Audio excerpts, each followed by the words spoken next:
Hi, I'm Annie Botticelli, and welcome to my November 2019 horoscope report for you. This month we have double the sweet aspects compared to the salty ones, and when that happens, it sets a mood for the general transits that's harmonious and happy. And we have Mercury Retrograde, and Mercury in Retrograde brings things from the past back into the forefront. So when we have the combination of sweetness in the stars and Mercury Retrograde, it tends to bring sweet things from the past, happiness from the past, projects from the past, and even work that was done in the past coming to fruition or outcomes coming in a wonderful way. So we have all of that as an increased possibility in store. The mood of the month is very much still dominated by Scorpio because most of the personal planets are putting their energy through that filter, and that means it's a lot of emotional intensity. So it's definitely an emotional month, but it's definitely a good sign that there are more sweet aspects because the chance for breakthroughs are much more likely when that happens.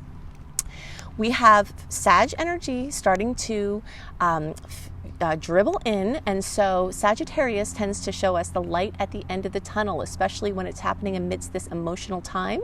So if you've been moving through an emotional tunnel, the Sag light at the end will start to become more apparent, and towards the end of the month that will get stronger and set us up for the Sagittarius party that is going to happen in December.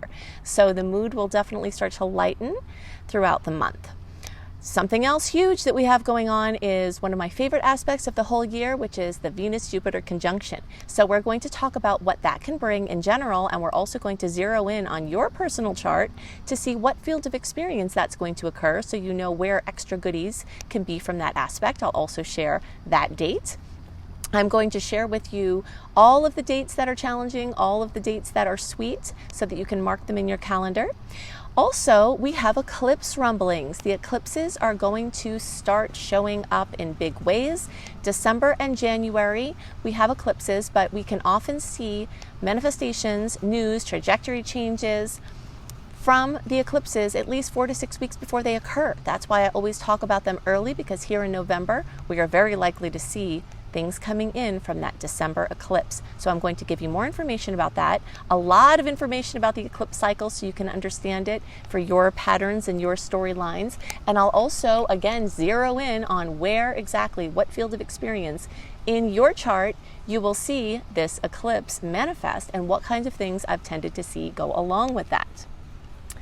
I'm an astrology teacher, so I always use the charts to show you why things may happen instead of just what may happen. So if you want to learn, you're definitely in store for a wonderful learning experience. You can go to my website, anniehelpsyou.com, to see many more free blogs. I also have tons of other resources on there, including signing up for my free email newsletter, which gets you a general transit write-up of all the dates, all the aspects that are notable, and what you can expect from them 1 month early in your inbox. And if you love how I teach and you want to learn, you can see my astrology apprenticeship program at anniehelpsyou.com, as well as my other offerings. And definitely check out my book, Radical Prayer, Transform Your Life and the World in 28 Days, a wonderful spiritual companion for anyone who's seeking and who wants to create the life of their dreams. So you can go to radicalprayerbook.com. So let's see what the stars have in store for you. Hello, Aquarius friends. Many of the things I'm going to share with you now will be true for all Aquarius placements, but I will also drill down into much more detail, which will require us to know where you're at in the Aquarius spectrum. So early Aquarius are basically the January born, or 0 to 9 degrees. Middle degree Aquarius, February 1st through 10th, or 10 to 19 degrees. And late degree, around February 11th through the rest of the sign, or 20 to 29 degrees. If you have Aquarius rising or an Aquarius moon, then this report is for you equally as for the sun placements, the sun chart, the moon chart, the rising chart, which is also our natal chart. All are windows out of the experience of the individual. So the view out one window may be different than the other view, but they're equally happening at the same time. Okay. So there are, let's see, we're going to use the late degree chart at first to talk about some things that are true for all early, middle, and late degree placements. And then as there are things that are specific to different parts of the spectrum, I will let you know that. In general, we're dealing with two major forces this month, Scorpio and Sag. So to understand the climate of the month, is Sagittarius. To understand the climate of the month for Aquarius, we have to understand how the energies of Scorpio and Sagittarius mingle with those of Aquarius. And all of this is mathematical. Astrology is a science that is based in math, and all of these connections between signs have a mathematical component that have a certain quality of what the experience looks like. There's also an art to astrology, of course, which is in the eye of the reader, but we're going to, which you're seeing through my particular view of the scene. But we'll talk about these specifics, okay? So between Scorpio and Aquarius, there are 1, 2, 3 signs, okay? So 3 signs, there's 30 degrees in each sign. 30 times 3 is 90 degrees. 90-degree angle is a square. Square is a challenging aspect, so we'll put it like that. It's kind of, there could be pressure, there could be awkwardness, there could be overwhelm. And this comes from the clashing of emotion and intellect.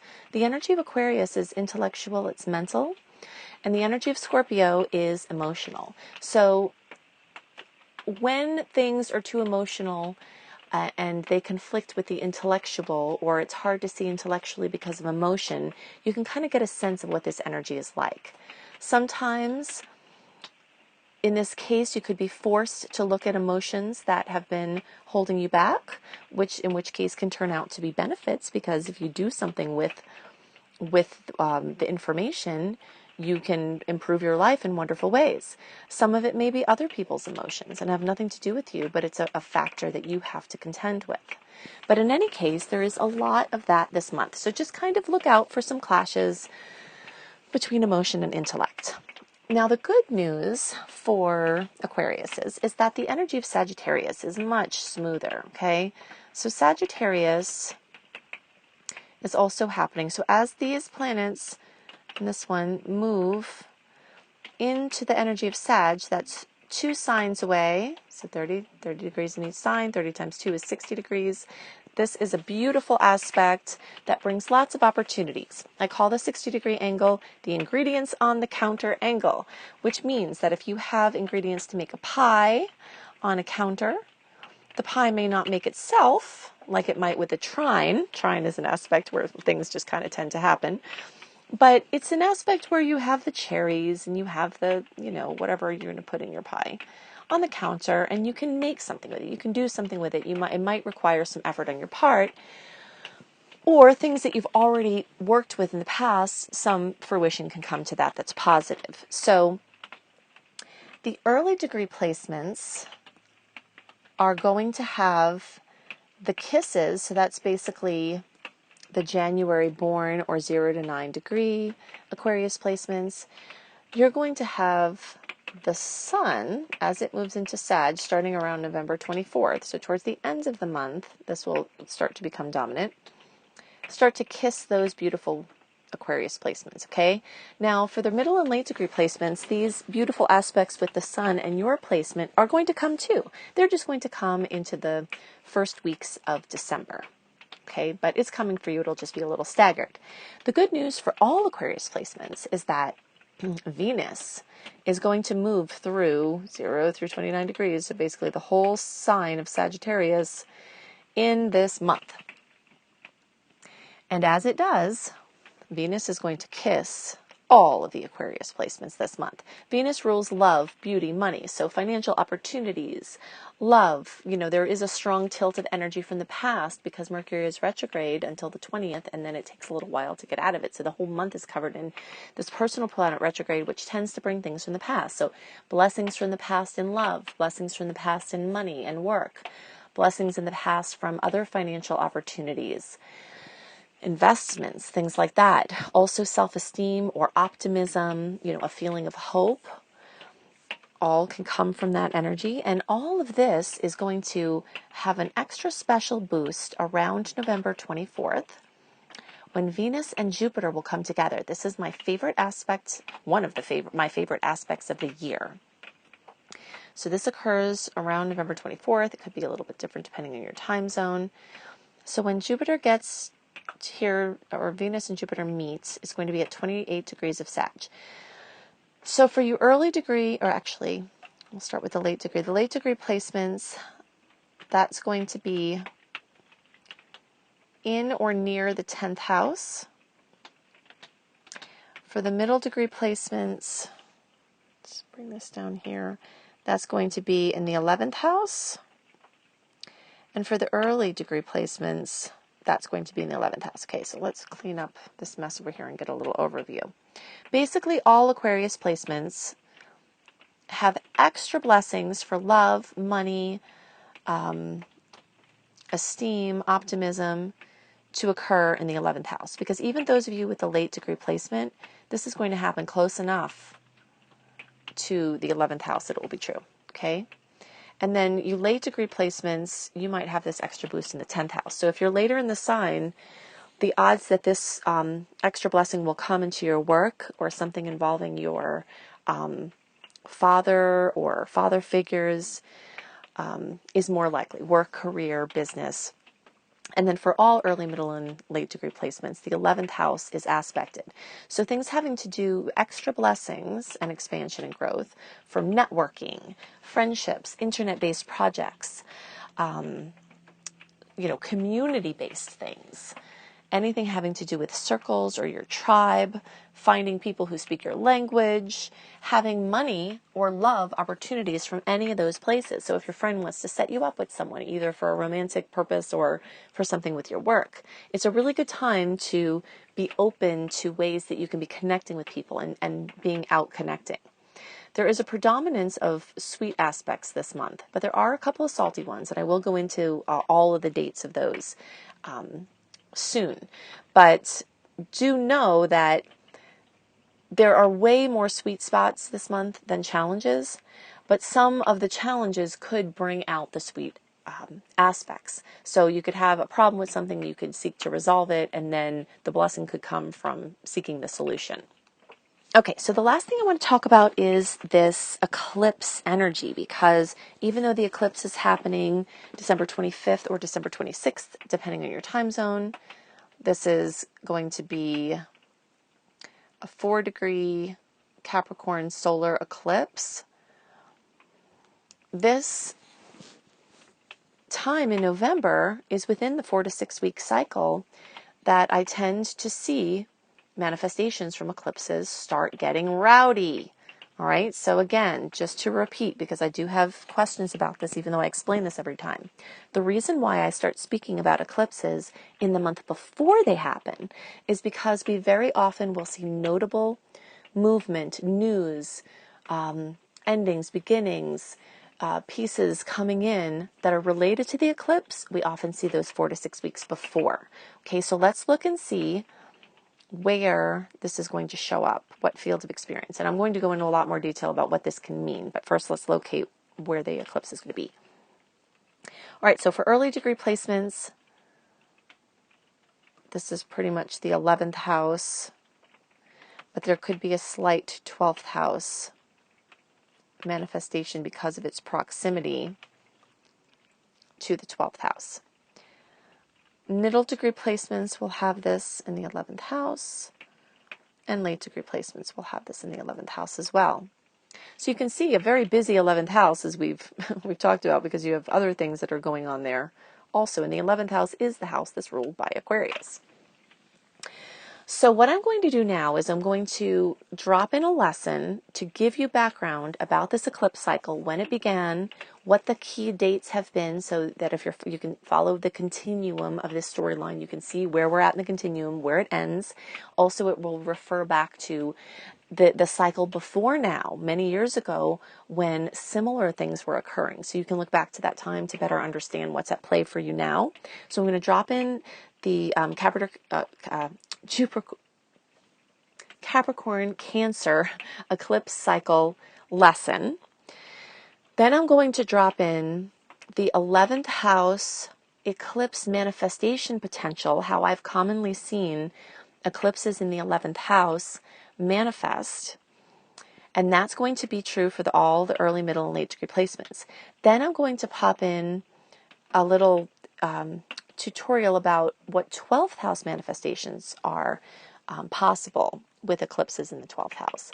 And this is going to be specifically for you early degree placements. So, just a little bonus for you early degree placements. If you're not an early degree placement, you can fast forward through the part where I say, this is the 12th house manifestation or Pisces manifestation. And then you can go directly to the general transit portion of the video. And in that place, I'm going to outline some of the other things to know about this month, including the exact dates of the 12 sweet aspects, the exact dates of the salty 6 aspects, and some other information, including about this very rare transit of Mercury that is occurring at this time.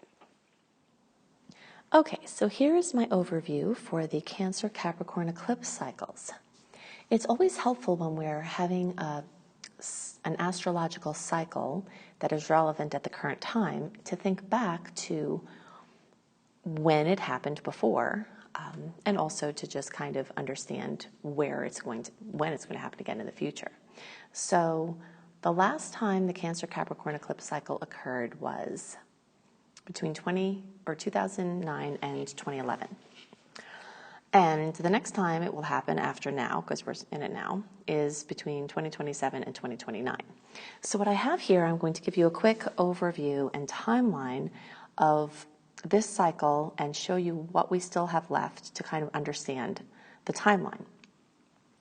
The reason why it's important to understand these dates is because there is a storyline that is taking place over the time from the beginning of the eclipse cycle till the end. And the themes were introduced around the time, sometimes a little early, before, so around July of 2018 or a little bit sooner. The themes that came up, that are going to come up and be present this whole time, started to come up. And then at the end of the cycle, many of the things will have resolved or shifted or come to a conclusion or whatever that turns out to look like. The reason why I spend so much time and energy in the reports where the eclipse energies are more present is because they tend to bring drama, dramatic conclusions, amazing, brilliant new openings, a shuffling around of energy in a very intense, notable way with major trajectory shifts. And because of this, usually at that period of time, things are going on and people are looking around and saying, what the heck is going on? People around me are going through these massive changes. I'm going through changes. Or sometimes you're a space holder for someone else going through changes and not the one having them. But it's like there's something that seems like it's, in the air, and it literally is in the sky, and it is literally down into our experience. So there's this massive shuffling around of energy. So that law that says matter is not created nor destroyed, or can't be created nor destroyed, it simply changes form, is very much evident at eclipse time. So things will be taken away from a certain area, so they'll be eclipsed out, and then energy will be added in to a new area where these new openings will come as things are crossed out. So that's the typical just general storyline. So as we get closer, and I usually use 4 to 6 weeks before and after each actual eclipse date as the hot spot, I call it, for the eclipse news. But anything related to any of the themes that are going on for this eclipse cycle can happen during any of this time. It doesn't have to be only right near the hot spots, but the odds are greatly increased that news, events, changes, breakthroughs, openings, closes will occur as we're closer to these dates, and that's why they're important. Okay, so July 2nd, 2018, then January 5th, 2019, and then the most recent ones before now were July 2nd and July 16th. If you want to go back to understand those eclipses and try to make more sense of things that occurred then, you can find the information about what house, meaning field of experience for your sign, the eclipses hit for, okay? So basically, the Cancer Capricorn polarity brings tendencies for certain changes to all signs, and they would have to do with the energy of Cancer and the energy of Capricorn. So every sign has had an increased chance of a lot of shuffling around, notable changes, drama, conclusions, new beginnings in the house of home and family, and in the energy of work and your place out in the world, and the dynamic and push and pull between those places, and energies of mother and father and parenting and maternal energy and paternal energy and your inner authority, your outer authority. Every sign has been having storylines from this eclipse cycle in those polarities. But when it's eclipse time, I also drill down into the houses that they occur for each sign. And that gets even more specific about how it affects you when you were born, what your rising sign is, what your moon sign is. You can look at these reports to drill it down even further. Okay, so for the July eclipse, if you look at my June report, and this is 2019, you can get more insight into that. And then for the July 16th eclipse, again, these happened already, but sometimes retrospectively going back to have understanding is helpful. You can see my July 2019 report for that. Now, bringing us to the present time, we're in the November report, and I am going to be talking about this December 25th eclipse. Depending on your time zone, that might actually happen on the 26th, but in either case, it's at 4 degrees of Capricorn. So to follow this general drop-in, I'm going to show you where in your personal charts this eclipse is going to hit and what things you can expect with that. Then probably the December report I'll devote to talking about Jupiter moving into Capricorn. There is a chance I might talk about the January of 2020 eclipse in the December report, but I'm not sure yet. So, check out the December, and then definitely know by the January report, I will be telling you where this January 10th eclipse will be hitting for you. And then the last eclipse has happened. So you see I have these kind of grouped this way because this is one set, and then this is the last set here, in June and July of 2020. So those dates will end out this whole cycle, and things that began here will be getting wrapped up, moving along. And so you can kind of understand that where we're at. So the story in many cases is not done yet. Maybe there will be some kind of conclusion or final chapter that occurs, and then maybe, these ones here are the integration time or follow-up things or something like that. But for the most part, we're in a storyline that's still in process.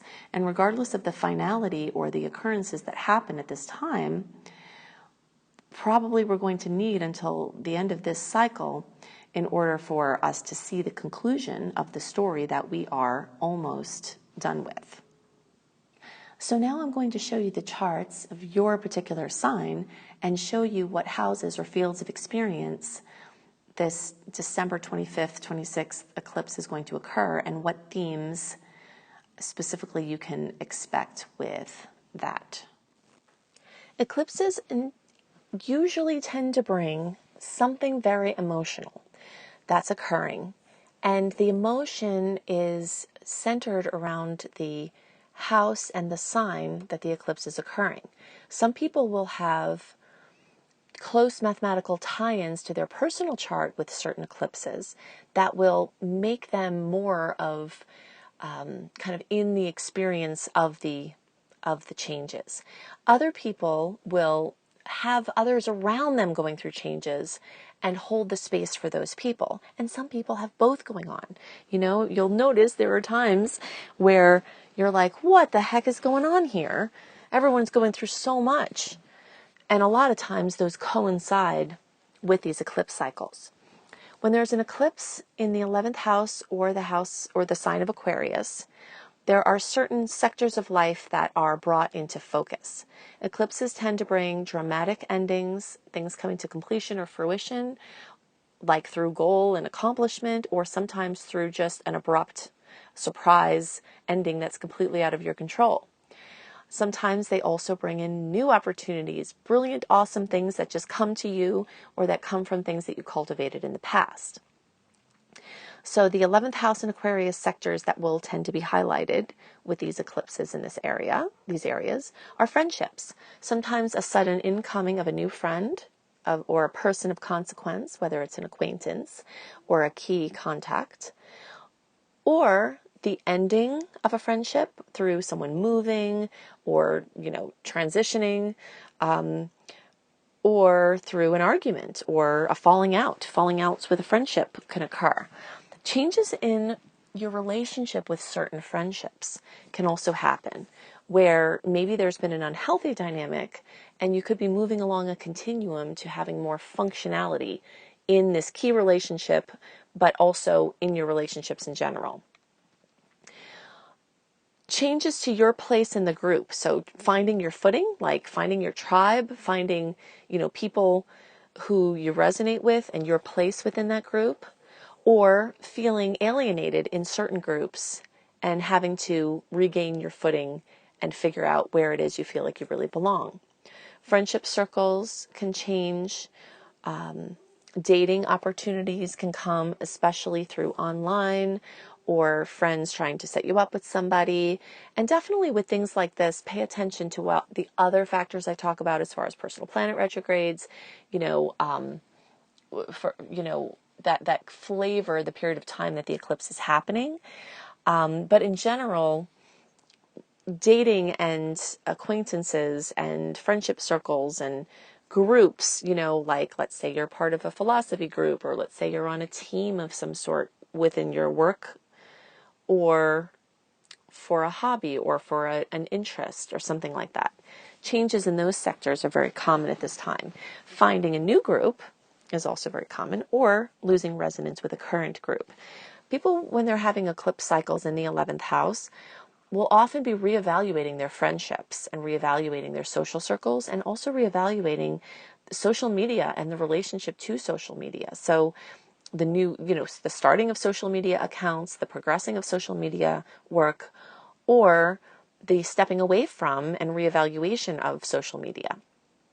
Anything internet-based is also here. So, launching websites, internet work, getting your work out into the world in a bigger way. Creating online communities or anything community-based in person. So having community efforts, grassroots things, are all coming into the forefront with a greater frequency. Work with large organizations, either as part of one or like collaborating with. And humanitarian efforts, so nonprofits or working with something that's already established, can tend to come up in a bigger way. The 11th house and the energy of Aquarius is also the sector of your big dreams, not the ones you have at night, but the dreams that you have for your life. So evaluation and reevaluation of what it is that you would love if you didn't have any limitations, if you didn't have any obstacles. What is it that you would just really love to do?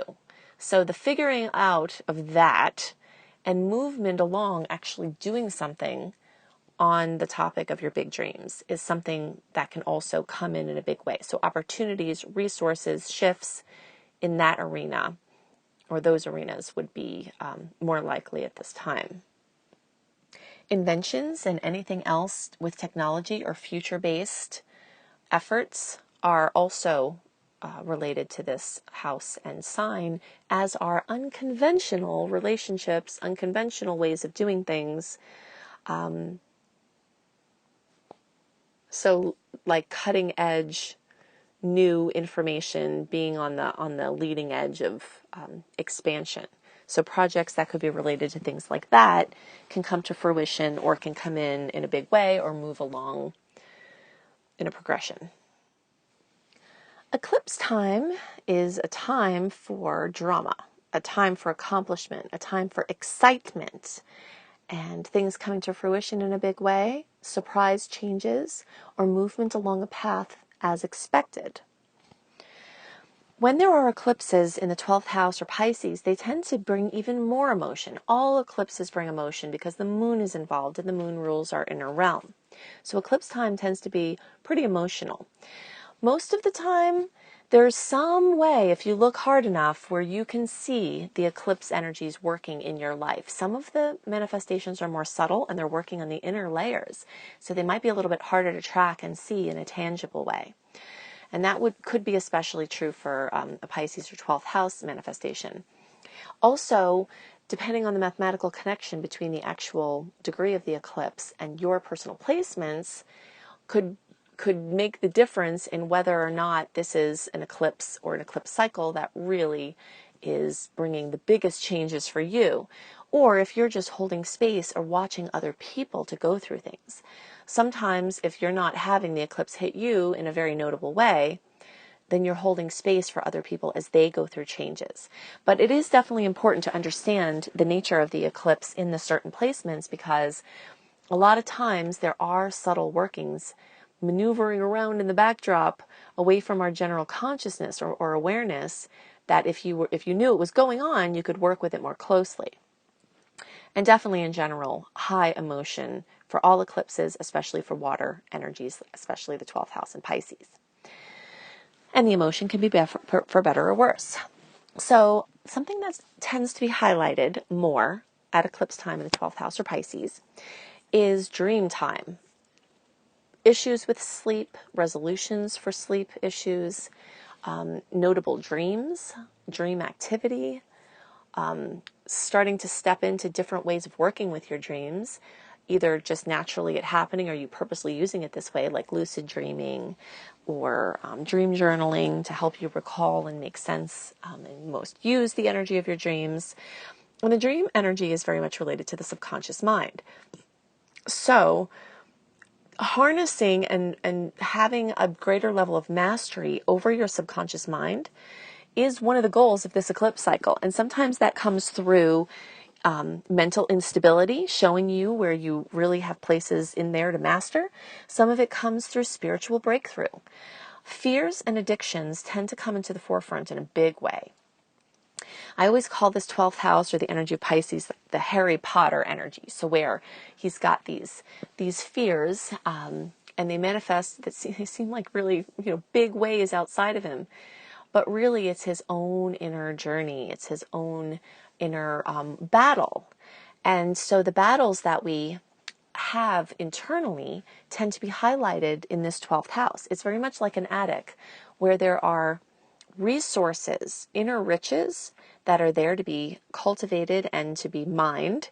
And there are also fears and dirt and, things to be wiped and cleared and organized and set straight in order to make the most of that space. So this eclipse time might be a time where you have to face a fear, but that's also the time where you can get through the fear. And if there's an addiction involved, that may come into the forefront. Healing of your mind through psychology, hypnosis, neurofeedback, or other help from other practitioners is a very major theme that tends to come up at this time. So if you tend to have some instability in that place, you don't have to bring fear into the situation of worrying what's going to happen. You can be proactive, get your team together, know that you may have more activity in that realm, and take a more active role through diet. Diet can very much affect the psyche. Sugar levels can affect the psyche. And imbalances, chemical imbalances can also. So educating yourself on these topics could be a manifestation of the eclipse, or having breakthroughs. The taking of a retreat or sacred space, going on a retreat, is an amazing way this energy can manifest. Claiming of your sacred space. All people are sentient beings, which means that we're feeling our way through life. When our fields interact with other people's fields, sometimes it's hard to differentiate what we've got going on from what other people have going on. So really owning your sacred space, making a breakthrough, making a commitment during this time, and having the impetus to do that is one of the major manifestations. So taking space within your home, where you claim it and you own that space energetically. Clearing out your energy field, making, standing on the earth with bare feet is one way that I do it. Epsom salts or sea salt baths. You can use essential oils. You can use meditation. You can use prayer. Whatever it is that helps you to clear out that auric field around you. We all have an auric field around us. This isn't metaphysical anymore. Science is catching up with being able to sense these subtle fields. So imagining that auric field around you and imagining it accumulating with other people's energy and your own, and imagining it be cleared out and putting systems together to clear it out are all part of this eclipse cycle, because that affects your psychological and emotional state. So the more you can step into rhythms like this and practices that help you to use your subconscious space, including asking yourself, your subconscious, a question before you go to bed, and asking for answers in your dreams or when you wake up. So just working with that cosmic soup and the Akashic records and just the place where there's all one, and getting insights from that place. So any inner work, The Presence Process by Michael Brown is one of my all-time favorite inner work resources. Also, EFT, the Emotional Freedom Technique, is a very free, there are tons of free resources on it that you can use to master your subconscious mind more and to harness your unruly negative patterning and face your fears and addictions. Another way that this 12th house and Pisces energy can manifest is with artistic and creative expression. So just a time to be quiet, to have a new creative project, to have an old creative project come to fruition, to have changes with your creativity cycle, to have anything having to do with the space that you do your creative work or creating a space for your creative work, whether that's space like making the time or an actual space in your home. Those are all ways that I have seen, and these energies manifest, and how you can best use the energy at this time. On the topic of addictions, major breakthroughs or occurrences can happen along these fronts, and this is an amazing time to be able to actually face an addiction and to get help for it and to get freedom from it and to really crack the matrix of the patterning. But a lot of times that might need, first of all, some outside support, but also inner accountability and doing the work in order to clear it. I have seen many people have major spiritual insights, major connection from the spiritual realms, ethereal support, ethereal connection with people who've crossed over, major insights that can be life-changing occur in this cycle. Okay, so I'm going to give you the visuals on the general transits that will affect all signs for November 2019. And definitely remember that what I'm giving you here is a summary of some of the things to watch out for. If you want a more complete written list of the general transits that are most notable and the energies and potentials that go along with them delivered into your inbox 1 month early, then definitely go to AnnieHelpsYou.com. And at AnnieHelpsYou.com, you can sign up for my free email newsletter. Annie Helps You, that's supposed to say YOU. It's not legible. Then you sign up for my free email newsletter, and I will send you a written report about this general transit energy a month beforehand so that you have it for your planning purposes and you have it, as a visual. Okay, so like I mentioned, the first thing to know about this month is that there are around 12 awesome aspects and around 6 more challenging ones.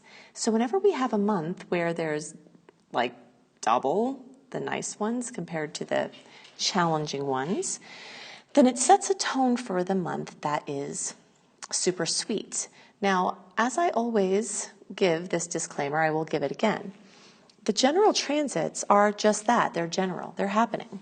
This is one layer of absolute truth that is occurring for everyone.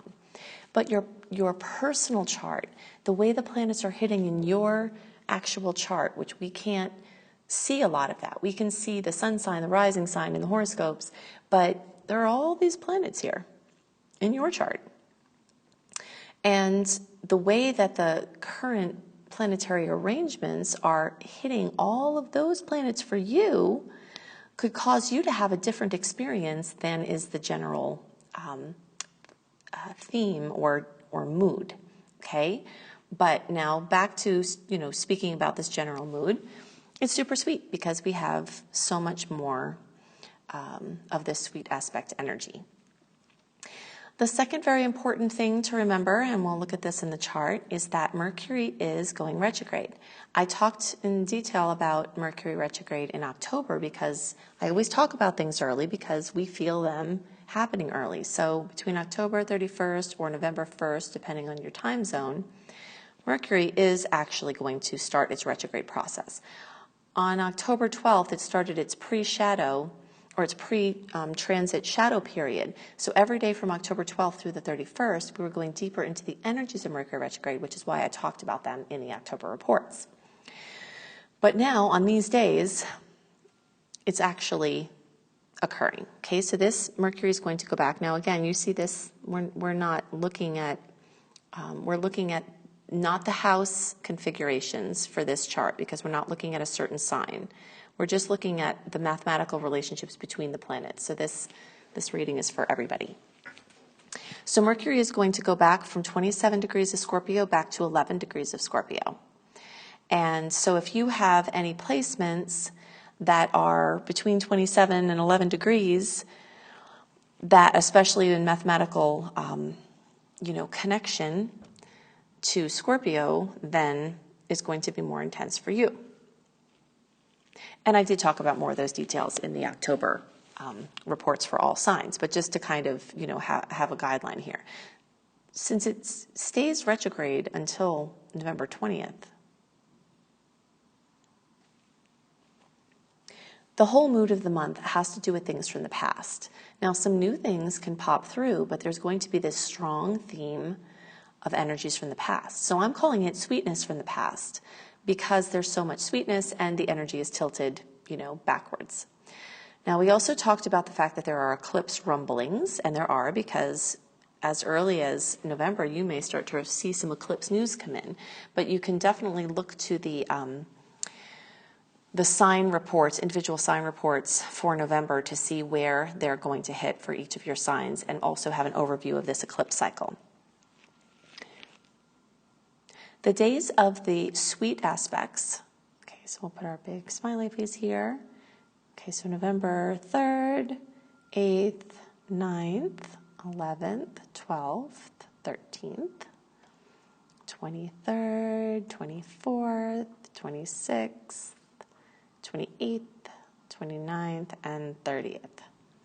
Sometimes the energies from the transits that happen on a certain day can be felt before or after that day. So don't hang your hat too closely to the exact day, but just kind of know that there's a lot of sweetness around the days here.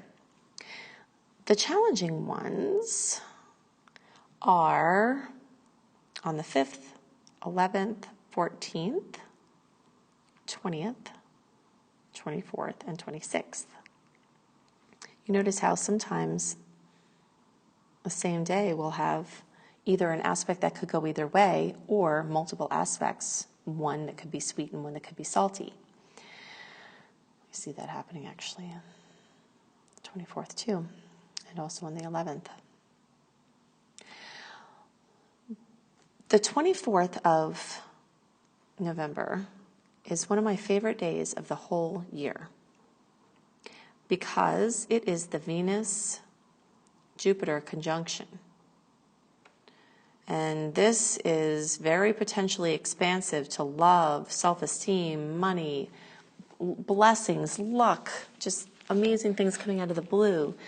In this case, since the energies are in Sagittarius, which is, Jupiter rules Sagittarius, so there's some extra energy of Sag in this storyline. There's even potential for more luck since Sagittarius rules good luck and expansion and things involving education and publishing and traveling and learning and teaching and spiritual evolution. So definitely put a nice big star in the days around here. Now, do remember, of course, like we talked about, there is also a salty aspect on the 24th and 26th. So those things could also be happening, but this is still a pretty powerful aspect to note. Something else really important to note as well is November 11th. November 11th has an aspect that day. The Sun in Scorpio is conjunct Mercury. Okay, so then that day, this and this will get together and amplify each other's energy, bringing potential intensity for better or worse. But occurring on that same day is a very rare transit of Mercury. Okay, so this only happens around 13 times in a century. And the next times they'll happen will be 2032 and 2039. For your reference to think back, if there was anything notable that occurred for you,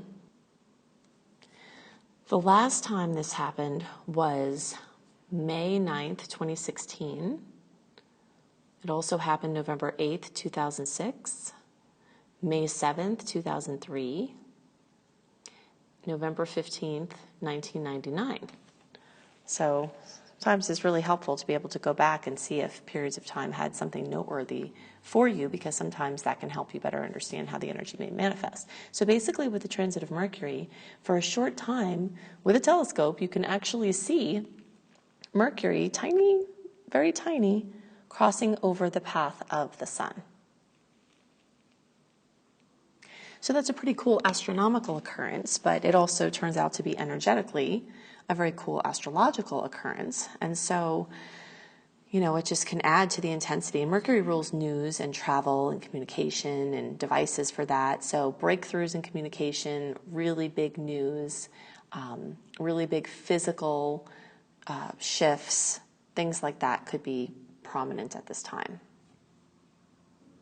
Okay, so those are the things most on my mind, just to give you a summary of this month of the general transits. Definitely sign up for my free email newsletter at anniehelpsyou.com, because you can see more about what I do in that newsletter is all of these dates that I list.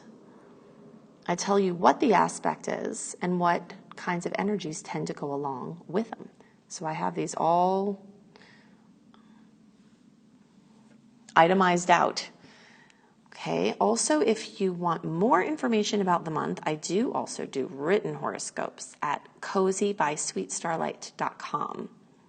And they're often talking about different things than I talk about in the videos. Okay, so Cozy by Sweet, this is all one URL, starlight.com. You can get monthly horoscopes, again, around a month early on there to get more information, and you can go to anniehelpsyou.com in order to get more blogs. And actually on Cozy there are also lots of other astrology blogs, astrology for wellness blogs, and other positive lifestyle blogs. And at anniehelpsyou.com I have lots of astrology blogs for the full moon, for the new moon. So I put together lots of things for you to be able to make the most of the energetic potentials. Definitely go to anniehelpsyou.com to check out all of my free blogs. You can also check out my Astrology Basics and Beyond course if you want to learn the basics of astrology. If you want to go into an insane amount of in-depth astrology wonder, then you can check out my Astrology Apprenticeship program that can teach you how to use astrology for anything from self-development, helping yourself, helping your friends and family, to being a professional astrologer full on. I can help you with that. You can check my course out at anniehelpsyou.com. I also have a coach certification course. I also have a Creating Successful Online Business course that teaches you how to create an online presence and funnel that presence into your paid services so that you can roam free as a bird like I am. You can see I'm in a random place recording because I'm traveling and trying to get these recordings done for you.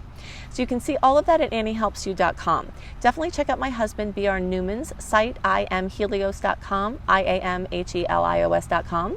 He is going to soon have a tarot companion guide, an astrology companion guide that serve as your helpers in your study process as well, plus other cool offerings that he has there and a lot of free stuff as well.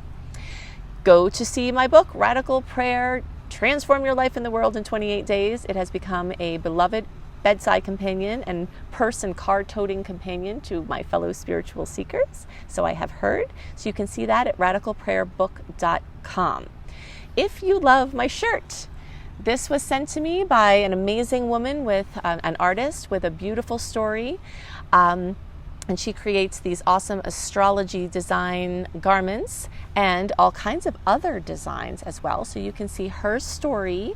These are also all hand stitched by adults in Canada. So you can check that out in the notes below this video. So when you click on the ... or more, all of my websites will be there. The link to see more about these designs will be there. I hope you have a wonderful month, and I'll see you next month. Bye.